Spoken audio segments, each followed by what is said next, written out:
is the most powerful word in the English language. Mississippi is the center of the black-white universe. The Mississippi Black Church is the most powerful force in the world today. The Mississippi Black Church has the power to move Mississippi from the bottom to the top. The most powerful force for change in the world today is the unused Christian beauty built up by the conversion of the black workforce in Mississippi to Christianity. God's message for our time, number one, only the family of God can solve the problems of our time. Number two, the Bible says you should train up a child in the way he should go, and when he's old, he will not depart from it. Number three, the African proverb says it takes a village to raise a child. Number four, God's plan.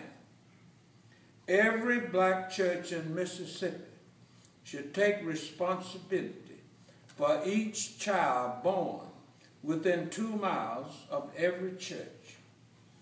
Number five, each church should keep a record of every child from birth to age 21. The human foundation.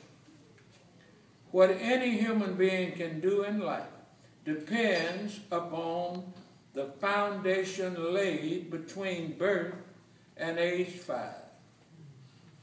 Jesus Christ teaches us that we should build our church on a solid foundation. The church is not a building. The church is made up of human beings, the people. The future of Mississippi now depends upon what the elders of the black race do or what they do not do. God ordered Moses to keep a written record of every person during the whole 40 years they were in the wilderness. God also ordered Moses to choose the right kind of leaders to lead the people into the promised land. The leaders must be chosen from among their own kind. They should be wise, they should have the ability of understanding, and most of all, they must have knowledge that can only be acquired through experience.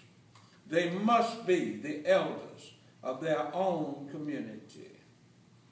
The old black folks of Mississippi have to do their job. Prevention is better than cure. To see and not to speak kills the elder. To be told and not to pay attention is the problem of the youth. The only way to solve the problem of the youth is for the elders to always do their job. Jesus told the parable of the Good Samaritan. It is repeated often by today's Christians. However, why did the religious leaders of that day pass their brother by and not help him? It may be the same reason we old folks today fail to do our job: fear. Those preachers probably asked the wrong question. What will happen to me if I help this man? Like the elders of today, when we see a child in need of guidance, we ask, what will happen to me if I help this child? The question should be, what will happen to this child if I don't do my duty?